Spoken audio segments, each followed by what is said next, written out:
નમસ્કાર દર્શક મિત્રો, આધુનિક તેમજ પરંપરાગત કૃષિ જગતની માહિતીથી ભરપૂર એવા કૃષિદર્શન કાર્યક્રમમાં આપ સર્વે મિત્રોનું હાર્દિક સ્વાગત કરીએ છીએ।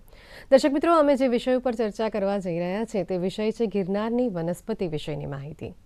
દર્શક મિત્રો, એવું કહેવાય છે કે આજના આધુનિક યુગમાં થઈ રહેલા વિકાસની જે દોડ થઈ રહી છે અને તેની સાથે સાથે આપણે પ્રાકૃતિક સંપદાની પણ જાળવણી કરવી અનિવાર્ય બની રહી છે અને આ જાળવણી કરવા માટે, તેનું જતન કરવા માટે આપણે કેટલા સજાગ છીએ તે પણ આપણે પુરવાર કરવું પડશે। આપણા સૌના પરોપકારી એવા વૃક્ષોની જાળવણી કરવી પડશે। આપણી આસપાસ ઉગતા વૃક્ષો જે હોય છે તેના પ્રત્યે, તેના ગુણો વિશે, તેના લાભ વિશે પણ આપણે સૌએ માહિતગાર થવું પડશે અને એટલે જ તો આપણે આજે જે વિષય લઈને આવ્યા છે, આપણા ગરવા ગુજરાતની વિરાસત સમૂહ ગરવા ગિરનારની જે વનરાજી છે તેના વિશે અમે માહિતી આપવા જઈ રહ્યા છે અને તે અંતર્ગત માહિતી આપવા માટે અમારા સ્ટુડિયોમાં પધાર્યા છે શ્રી ગુલાલબેન પરસોત્તમભાઈ સુહાગિયા। તેઓ વન વિભાગ સંશોધન કેન્દ્રમાં ગીર સોમનાથ ખાતે સામાજિક વનીકરણ વિભાગમાં રેન્જ ફોરેસ્ટ ઓફિસર તરીકે તેઓ ફરજ બજાવે છે। તો આવો આજના વિષયના સંદર્ભમાં તેમની પાસેથી માહિતી મેળવીએ। નમસ્કાર મેમ, ડીડી ગિરનારના સ્ટુડિયો અને કૃષિદર્શન કાર્યક્રમમાં આપનું હાર્દિક સ્વાગત કરીએ છીએ। ખૂબ સરસ વિષય સાથે આપણે ચર્ચા કરવા જઈ રહ્યા છીએ અને તેમાં પણ આપણે વાત કરી રહ્યા છીએ કે ગરવા ગિરનારમાં તથા વનસ્પતિ અને વૃક્ષો વિશેની માહિતી આપવા જઈ રહ્યા છીએ। તો ગિરનારમાં જે આપણે વનસ્પતિ અને વૃક્ષો વિશે જે ચર્ચા કરવા જઈ રહ્યા છે તેના કરતાં પણ પહેલાં આપણે એ સમજીએ કે ગિરનારનું આગવું મહત્ત્વ કેટલું છે અને આપ પણ એક પુસ્તક ના રચયિતા છો, ગિરનારમાં જે વૃક્ષો થાય છે તેના પણ રચયિતા છો એ પુસ્તક અંગે, તો તે અંતર્ગત પણ થોડીક માહિતી આપશો। મૂલ્ય બ્રહ્મા ત્વચા વિષ્ણુ શાખે રુદ્ર મહેશ્વરમ પત્ર પત્ર દેવસ્યભ્યમ વૃક્ષરાજ નમસ્ત્યભ્યમ। અર્થાત જેના મૂળમાં જગતપિતા બ્રહ્માનો વાસ છે, શરીરમાં વિષ્ણુ ભગવાન, ડાળીઓમાં શંકર ભગવાન અને જેના પાનેપનમાં દેવતાઓને ધારણ કર્યા છે તેવા વૃક્ષરાજને હું નમસ્કાર કરું છું તથા દૂરદર્શનના માધ્યમથી જે કોઈ પણ આ ગિરનારની વનસ્પતિ વિશેનો આ કાર્યક્રમ નિહાળી રહી છે તે તમામ જનતાને મારા નમસ્કાર છે। નૈસર્ગિક સંપદાની પ્રાકૃતિક દોટમાં આજે માનવી પ્રકૃતિના રક્ષણ કરવાનું ભૂલતો જાય છે, સાથે સાથે તે આજે પ્રકૃતિના રક્ષણ અને વૃક્ષોના સંરક્ષણ પ્રત્યે સજાગ બન્યો છે તે ખૂબ જ સારી બાબત છે। ગિરનારનું મહત્ત્વની હું વાત કરું તો ગુજરાત રાજ્યના જૂનાગઢ શહેરના જૂનાગઢ સિટીથી 5 કિલોમીટર ઉત્તરે આવેલ પર્વતોનો સમૂહ છે જે ગુજરાતનો ઊંચામાં ઊંચો પર્વત છે, જેની ઊંચાઈ 1117 મીટર છે, જેમાં 1100થી વધુ પગથિયાઓ આવેલા છે।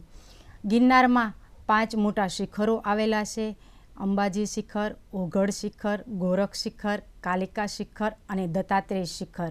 ગિરનારમાં મહાશિવરાત્રિનો એક મોટો મેળો ભરાય છે, તેમાં સાધુ સંતો અને લાખો હરિભક્તો જોડાય છે। તેવી જ રીતે ત્યાં એક ગિરનારની લીલી પરિક્રમા પણ થાય છે અને તેમાં પણ સાધુ સંતો અને લાખો હરિભક્તો જોડાય છે। આ ગિરનારની લીલી પરિક્રમા જે છે એ 36 કિલોમીટર વિસ્તારમાં છે અને અભયારણ્ય વિસ્તારમાંથી પસાર થાય છે અને આ ગિરનાર જે છે એ સૂકા પાનખર જંગલોનો વિસ્તાર છે અને જો આપણું ગૌરવવંતું કહીએ તો ગિરનાર એ એશિયાઈ સિંહોનું એક કુદરતી નિવાસ સ્થાન પણ છે અને એશિયાનો મોટામાં મોટો અને સૌથી લાંબો જો રોપવે હોય તો એ ગિરનારમાં છે। હવે જે આપણે આજના મુદ્દા વિશે વાત કરવાના છીએ તેમાં ગિરનારમાં અલભ્ય અને દુર્લભ કહી શકાય તેવી જડીબુટ્ટીઓ અને ઔષધિઓનો ખૂબ અખૂટ ભંડાર પણ છે। જી મેમ, આપે જેમ જણાવ્યું કે ગિરનારમાં અલભ્ય જે કહેવાય કે વનસ્પતિ સંપદાઓ આવેલી છે, તો આ વનસ્પતિઓનો ઉદ્ભવ કેવી રીતે થયો હશે? આ વનસ્પતિના ઉદ્ભવની જો હું વાત કરું તો તેમાં મુખ્યત્વે સજીવ સૃષ્ટિ છે। આ સજીવ સૃષ્ટિ છે તેને 2 વિભાગમાં વહેંચવામાં આવેલી છે। પ્રથમ છે પ્રાણી સૃષ્ટિ અને બીજી છે વનસ્પતિ સૃષ્ટિ। એમાં વનસ્પતિ સૃષ્ટિની વાત કરું તો વનસ્પતિ સૃષ્ટિમાં સૂક્ષ્મદર્શક યંત્રથી જોઈ શકાય તેવા નાના કીટાણુથી, જીવજંતુઓથી લઈને મોટા મહાકાય વૃક્ષો સુધીની વનસ્પતિઓનો સમાવેશ થાય છે। ફૂગજીવી, મૃતપજીવી અને પરોપજીવી વનસ્પતિને બાદ કરતાં બાકીની તમામ વનસ્પતિઓ નીલકણયુક્ત કોષો ધરાવે છે। આ નીલકણયુક્ત કોષો સૂર્ય ઉર્જા દ્વારા પ્રકાશ સંશ્લેષણની ક્રિયા કરી વાતાવરણમાંનો અંગારવાયુ શોષી પોતાનો ખોરાક તૈયાર કરે છે અને તેને એ વાતાવરણમાં ઓક્સિજન રૂપે પુરવઠો પૂરો પાડે છે।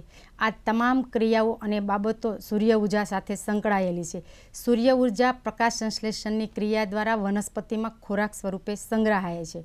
આમ જોઈએ તો પર્ણો એ વનસ્પતિનું રસોડું કહેવાય છે, પણ પરિસર વિધાનની પરિભાષામાં, ઇકોલોજીની પરિભાષામાં કહીએ તો પર્ણો એ ઉત્પાદક તરીકેનું કાર્ય કરે છે. આ પર્ણોને ગ્રહણ કરતી પ્રાણીઓને શાકાહારી પ્રાણીઓ આહાર કરે છે અને આ શાકાહારી પ્રાણીઓને માંસાહારી પ્રાણીઓ આહાર કરે છે અને આમ એકબીજા ઉપર સીધી યા તો આડકતરી રીતે રચાયેલી એક સાંકળ છે જેને આહાર શૃંખલા કહે છે. આ આહાર શૃંખલા એક આ બીજી આહાર શૃંખલા સાથે સંકળાય અને આહાર જાળ બને છે. આ તમામ ક્રિયાઓ અને બાબતો આહાર જાળ આપને લાગે છે સામાન્ય છે, પરંતુ તે ખૂબ જ જટિલ છે. આપણે જાણીએ છીએ કે કરોળિયાનું જાળું છે એ કેટલું સુદૃઢ હોય છે, એવી જ રીતે એક સુદૃઢ રીતે ગૂંથાયેલી છે. અને આ તમામના પાયામાં જો જોઈએ તો સંતુલન એ મહત્ત્વનું છે અને સમતુલનના પાયામાં જો કોઈ હોય તો તે વનસ્પતિઓ છે. આવી રીતે વનસ્પતિનો ઉદ્ભવ થાય છે. જે ખૂબ સરસ માહિતી આપી કે જીવસૃષ્ટિનું ચક્ર કેવી રીતે ચાલી રહ્યું છે તે અંતર્ગત દર્શક મિત્રો મેમ પાસેથી હજુ પણ ખૂબ માહિતી મેળવવાની બાકી છે, પરંતુ અત્યારે સમય થયો છે નાનકડા વિરામનો. વિરામ બાદ ફરી પાછા મળીએ.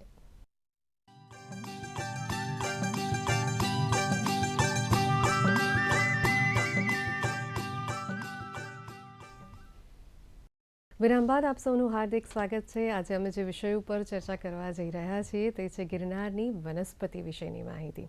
મેમ પાસેથી હજુ પણ ઘણી બધી માહિતી મેળવવાની બાકી છે. ચર્ચાનો દોર આગળ વધારીએ. મેમ, જેવી રીતે આપે ગિરનાર વિશેની માહિતી આપી કે વનસ્પતિઓનો ઉદ્ભવ ગિરનારમાં કેવી રીતે થયો તેના વિશે પણ આપણે માહિતી આપી, પરંતુ જે વનસ્પતિઓ જોવા મળે છે કે તેનું વર્ગીકરણ કેવી રીતે કરવામાં આવ્યું છે, અને આપ તો ઘણા સમયથી આ વિષય સાથે સંકળાયેલા છો, તો દર્શક મિત્રોને વિસ્તારપૂર્વક માહિતી આપવી હોય તો શું કહી શકાય? વનસ્પતિનું વર્ગીકરણ મુખ્યત્વે બે વિભાગમાં કરી શકાય. એક સપુષ્પ વનસ્પતિ અને એક અપુષ્પ વનસ્પતિ.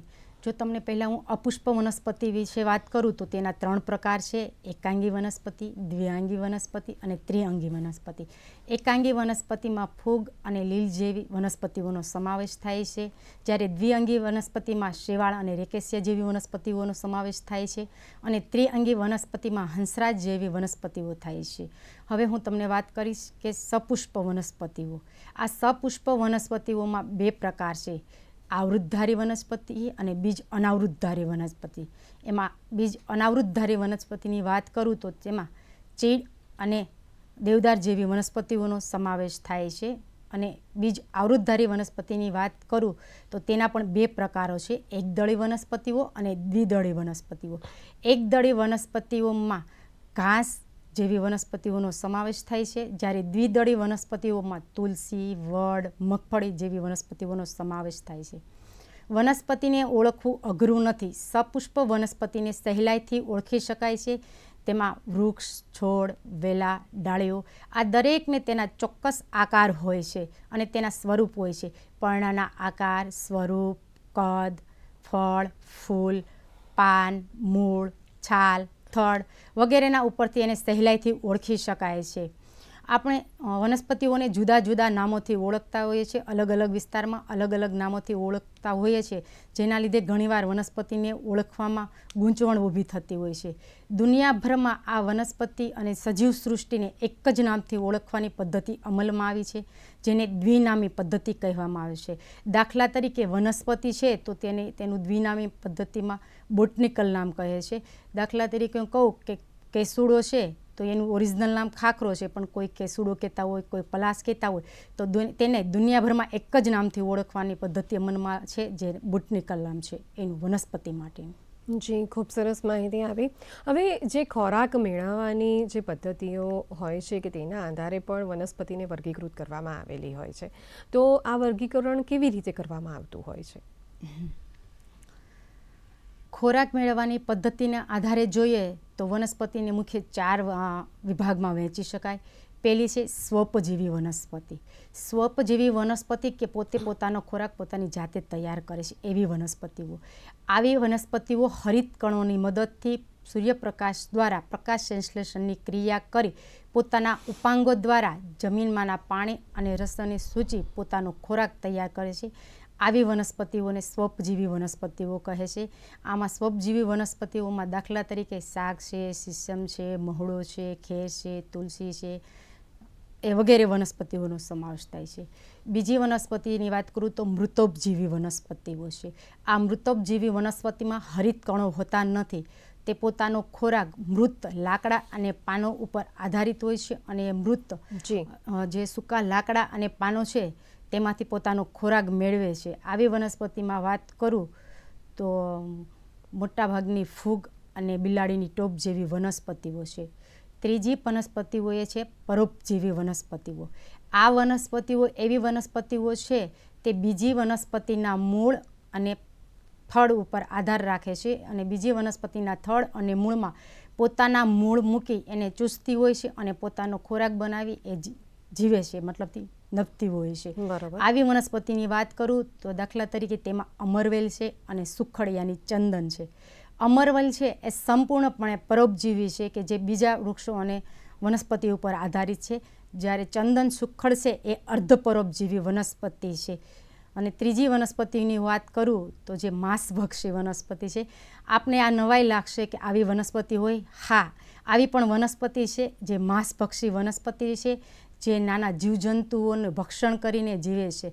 મેઘાલય રાજ્યમાં કળશપર્ણ નામની વનસ્પતિ છે જે આવા નાના જંતુઓનું ભક્ષણ કરી અને જીવે છે. આ વનસ્પતિઓની સંખ્યા ઘટી ગઈ છે અને ઘટતી જાય છે. તેના માટે સરકારશ્રી દ્વારા એક અભયારણ્ય પણ વિકસાવવામાં આવ્યું છે કે આ કળશપર્ણ વનસ્પતિનું સંરક્ષણ અને સંવર્ધન માટે. ગુજરાત અને સૌરાષ્ટ્રની વાત કરું તો ખારા પાણીના અને મીઠા પાણીમાં જોવા મળતા એટલે એ ક્યાં કઈ જગ્યાએ આવેલા એ વનસ્પતિઓ આપણા ગિરનારમાં જોવા મળી રહી છે? એ જે તમે કીધું કે જે ભક્ષ્ય કરતી જે વનસ્પતિઓ છે. હા, ગુજરાત અને સૌરાષ્ટ્રમાં સામાન્ય રીતે આપણે જોઈએ છીએ કે અર્કજવર યુટિક્યુલારિયા નામની વનસ્પતિ છે જે નાના જીવજંતુઓનું ભક્ષણ કરે છે અને પોતાનો ખોરાક બનાવે છે. હવે આપણે ગિરનારની વાત કરીએ છીએ તો ગિરનારમાં પણ આવા માંસાહારી છોડ જોવા મળે છે. ભક્ત કવિ નરસિંહ મહેતા યુનિવર્સિટીના જીવવિજ્ઞાનના સંશોધકોની ટીમે કરેલા સંશોધનના આધારે ગિરનારમાં જનાર્થ નામની પ્રજાતિની માંસભક્ષી વનસ્પતિના છોડ જોવા મળ્યા છે. જી, ખૂબ સરસ માહિતી આપી. આપણે અલગ અલગ વનસ્પતિઓ વિશે ગિરનારમાં કેવા પ્રકારની વનસ્પતિ સંપદાઓ અત્યારે ઉપલબ્ધ છે.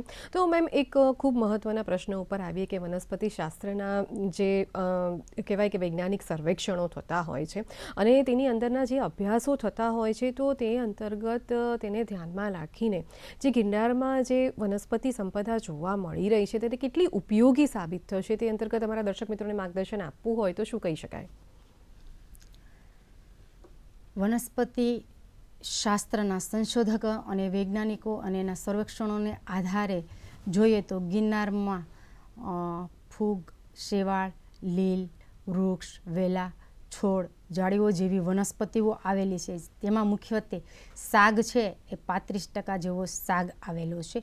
બાકીની વનસ્પતિની વાત કરીએ તો 15% વાંસ આવેલો છે અને 50% અધર વનસ્પતિઓ આવેલી છે. જી, તો આપ ઘણા વર્ષોથી એક પહેલાં એક આપણે પુસ્તક પણ લખ્યું હતું કે ગિરનારના વૃક્ષો કરીને, અને ખૂબ ખ્યાતનામ થયેલું હતું આ પુસ્તક. તો આ ગિરનારના વૃક્ષો અંતર્ગત જે આપણે જે માહિતી આપી અને તેમાં કઈ કઈ બાબતોનો એ પુસ્તકમાં સમાવેશ કરેલો છે ને દર્શક મિત્રોને પણ તેના વિશેથી થોડોક માહિતગાર કરવા હોય તો શું કહી શકશો આપ?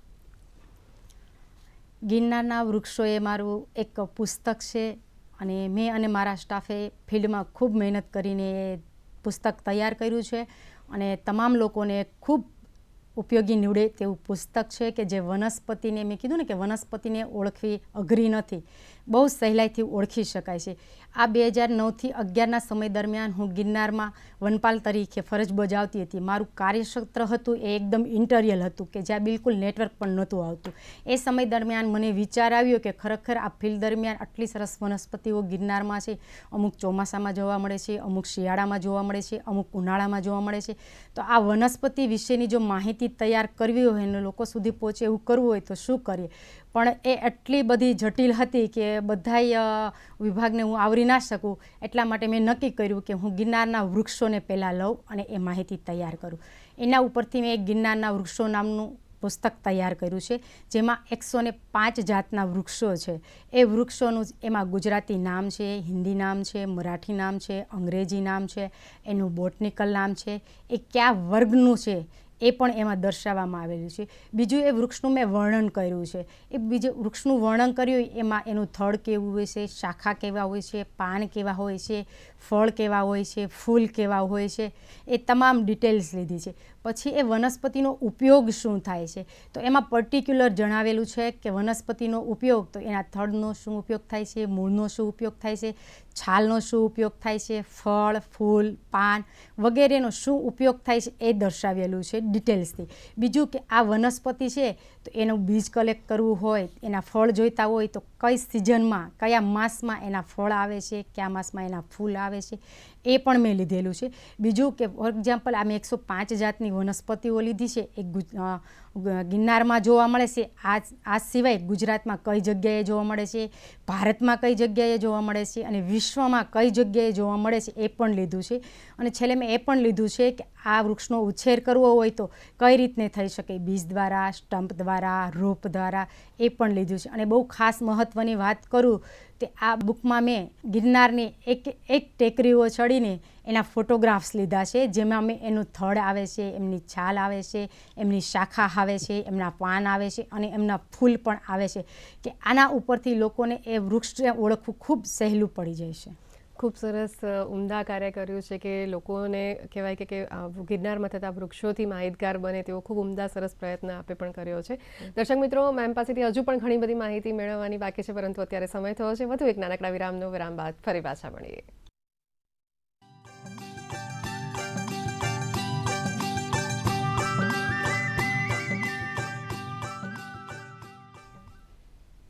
વિરામ બાદ આપ સૌનું હાર્દિક સ્વાગત છે. આજનો વિષય છે ગિરનારની વનસ્પતિ વિશેની માહિતી. આવો વધુ ચર્ચા કરીએ, મેમ પાસેથી માહિતી મેળવીએ. મેમ, જે રીતે આપે કીધું કે ગિરનારમાં જે વૃક્ષો થાય છે કેવા પ્રકારના થાય છે, પરંતુ જે વૃક્ષો થાય છે તો તેને કોઈ ચોક્કસ વિભાગમાં વેચી શકાય છે ખરા? સજીવ સૃષ્ટિના જીવનનો મુખ્ય આધાર વનસ્પતિ છે, વૃક્ષો જી, છે, જી, જી. જેનો વિકલ્પ સર્જી શકવાને માનવી અસમર્થ છે.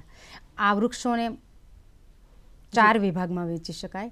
પ્રથમ છે નાના છોડ કે હબ્સ, જેનું પ્રકાંડ લીલા રંગનું હોય છે, જેની ઊંચાઈ 1 મીટર સુધીની થાય છે અને જેનું આયુષ 1 થી 2 વર્ષ સુધીનું હોય છે, જેમાં તુલસી, કુંવારપાઠું, ભોય આંબલી વગેરેનો સમાવેશ થાય છે.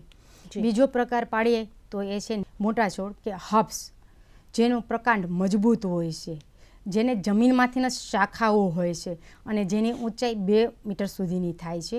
દાખલા તરીકે આવી વનસ્પતિની વાત કરું તો મહેંદી છે, અરડુસી છે વગેરે વનસ્પતિઓ છે. ત્રીજી છે વૃક્ષ યાની ટ્રી, જેનું પ્રકાંડ મોટા ભાગે લાકડું હોય છે, 6 મીટરથી ઉપરની તેમની ઊંચાઈ હોય છે અને 1 થી વધુ વર્ષ માટે એ જીવંત રહે છે. અને ચોથી વાત કરું છું તો છે ક્લાઇમ્બ યાની વેલાઓ. આ વેલાઓ છે તેનું પ્રકાંડ છે એ આધાર વગર ટકી શકતું નથી. તેના પ્રકાંડને ઊભું રહેવા માટે મતલબથી આધાર જોઈએ છે. આ વનસ્પતિમાં વાત કરું તો મધુનાશિની છે, મોડાશીંગી છે, સતાવરી છે, ચણોઠી છે વગેરે. બરાબર, ખૂબ સરસ આપે માહિતી આપી. મેમ, હવે એક ખૂબ મહત્ત્વના પ્રશ્ન ઉપર આવી. ગિરનારમાં પણ કેટલાક અનામત વૃક્ષો જોવા મળે છે. અનામત વૃક્ષો એટલે કે જેને આપણે સામાન્ય ભાષામાં એવું કહેતા હોઈએ છીએ કે એવા વૃક્ષો કે જે આપણને કિંમતી લાકડું આપતા હોય છે, તો એવા વૃક્ષો કેટલા છે? ગિરનારમાં જોવા મળતા અનામત વૃક્ષો મોટાભાગે પાનખર વૃક્ષો છે. આ વૃક્ષોમાં 5 પ્રકારના વૃક્ષો જોવા મળે છે. પ્રથમ તો વાત કરું તો સાગની કરું, જેનું નામ છે બોટનિકલ ટેક્ટોના ગ્રાન્ડિસ. સાગ એ છે એનું લાકડું ખૂબ જ કિંમતી હોય છે, જે વાહન બનાવવામાં, ફર્નિચરમાં, રેલવેના ડબ્બા બનાવવામાં ઉપયોગી છે. સાથે સાથે અજીર્ણ અને સંધિવાના રોગ માટે પણ એ ખૂબ ઉપયોગી છે. સાગના ફૂલ છે એ પ્રમેહમાં ઉપયોગી થાય છે. સાગની છાલ છે કફ ઉધરસમાં વપરાય છે. સાગના પાન છે તેમાંથી પતરાળી, પડિયા અને પિત્ત વિકારમાં ઉપયોગ થાય છે. જી, ખૂબ સરસ આપે માહિતી આપી. અને હવે આપણે વાત કરીએ કે ગિરનારમાં એવું કહેવાય છે કે વિશેષ પ્રકારની જડીબુટ્ટીઓ અને ઔષધિઓ પણ ખૂબ મોટા પ્રમાણમાં જોવા મળી રહી હોય છે. તો આ કઈ પ્રકારની ઔષધિઓ છે અને આ જડીબુટ્ટીઓ છે કે જેનો આપણે આરોગ્ય ક્ષેત્રે પણ આપણે ઉપયોગમાં કરી શકીએ છીએ, તો તે અંતર્ગત પણ થોડીક માહિતી આપશો. દુર્લભ કહી શકાય તેવી ઔષધીય અને વનસ્પતિનો એ ગિરનાર એક ભંડાર છે. આ વનસ્પતિઓમાં વેલાઓ, છોડ, વૃક્ષો, ડાળીઓ ઝાડીઓ વગેરેનો સમાવેશ થાય છે. એ તમામના કોઈને કોઈ વિભાગનો ઉપયોગ થતો હોય છે. એમના પર્ણોનો ઉપયોગ છે, ફૂલનો ઉપયોગ છે, પાનનો ઉપયોગ છે, છાલનો ઉપયોગ છે, મૂળનો ઉપયોગ છે વગેરેનો ઉપયોગ થતો હોય છે. ગિરનારમાં જોવા મળતી અશ્વગંધા, ખાખરો, કરમદા છે જેવી વનસ્પતિઓ ચર્મરોગ માટે વપરાય છે. એ સિવાય બીજી વાત કરું તો તેલ બનાવવા માટેની વનસ્પતિઓ છે, જેમાં બ્રાહ્મી છે, ભાંગરો છે, આમળા છે જેવી વનસ્પતિઓનો સમાવેશ થાય છે. શક્તિવર્ધક વનસ્પતિની વાત કરું તો લીંડી પીપર છે, કૌચા છે, આમળા જેવી વનસ્પતિનો સમાવેશ થાય છે. સાબુ બનાવવા માટેની વાત કરું તો એમાં કુંવારપાઠું છે, ઇંગોરિયા છે, અરીઠા છે જેવી વનસ્પતિનો સમાવેશ થાય છે. અનિંદ્રા માટેની વાત કરું તો તેમાં સર્પગંધા નામની વનસ્પતિનો ઉપયોગ થાય છે. રક્ત શુદ્ધિ માટેની વાત કરું તો સતાવરી છે, એક રક્ત શુદ્ધિ માટેનું એક બહુ સારું વેલો છે. સાંધાના દુખાવા માટેની વાત કરું તો નગોળ, સરગવો છે, એ સાંધાના દુખાવા માટેની એક વનસ્પતિઓ છે. આ સિવાય ઘણી ઔષધિઓ છે કે જેનો ઉપયોગ થાય છે. જી, આપે ખૂબ સરસ વિવિધ પ્રકારની ઔષધિઓ અને વનસ્પતિ સંપદાની તો માહિતી આપી, પરંતુ આપે આજના વિષયના સંદર્ભમાં અમારા દર્શક મિત્રોને કોઈ ચોક્કસ સંદેશો આપવો હોય તો શું કહેશો? ગિરનારમાં જોવા મળતી દુર્લભ અને ઔષધીય વનસ્પતિઓની મેં વાત કરીને કે એ ભંડાર છે, જેમાં વિલુપ્ત થવાને આરે આવેલી ઘણી વનસ્પતિઓ છે કે જેનું જતન અને સંરક્ષણ કરવું જરૂરી છે, જેથી આપણી આવતી પેઢીને આપણે આ સજીવ સૃષ્ટિ જીવંત સ્વરૂપે વારસામાં આપી શકીએ. આ દુર્લભ અને વિલુપ્ત થવાને આવેલી વનસ્પતિઓ છે તેની વાત કરું તો અલીવ છે, જેની સંખ્યા ખૂબ ગિરનારમાં ઓછી છે. બીજું છે આંબેડા છે, સ્પોન્ડિસ પિનાટા. ત્રીજું વાત કરું તો બીયો છે, જેની સંખ્યા પણ ગિરનારમાં ખૂબ ઘટતી રહી છે. ચોથું વાત કરું તો રગતરોયડો છે. આ સિવાય ઘણી એવી વનસ્પતિઓ છે કે જે ખૂબ વિલુપ્ત થવાના આરે છે. કોદારો છે, સીસમ છે, કપિલો છે વગેરે વનસ્પતિઓ. જી, ખૂબ સરસ આપે માહિતી આપી અને આપ ડીડી ગિરનારના સ્ટુડિયો અને કૃષિદર્શન કાર્યક્રમમાં પધાર્યા તે બદલ આપનો ખૂબ ખૂબ ધન્યવાદ. દર્શક મિત્રો, મેમે જે માહિતી આપી તેના પરથી આપણે એટલું જ ફલિત થાય છે કે ગિરનારનો જે વન પ્રદેશ છે અને તેનું વન્ય સંપદાની દ્રષ્ટિએ પણ તેનું એક આગવું મહત્ત્વ તો રહેલું જ છે અને અલભ્ય કહી શકાય તેવી જડીબુટીઓ અને ઔષધિઓ પણ તેમાં જોવા મળી રહી છે અને તેના સંવર્ધન માટે આપણે સૌએ પણ પ્રયાસો કરવા અનિવાર્ય બની રહ્યા છે. દર્શક મિત્રો, આવા જ એક નવા વિષય સાથે ફરી મળીશું કૃષિદર્શન કાર્યક્રમમાં. ત્યાં સુધી પાયલને રજા આપશો. નમસ્કાર.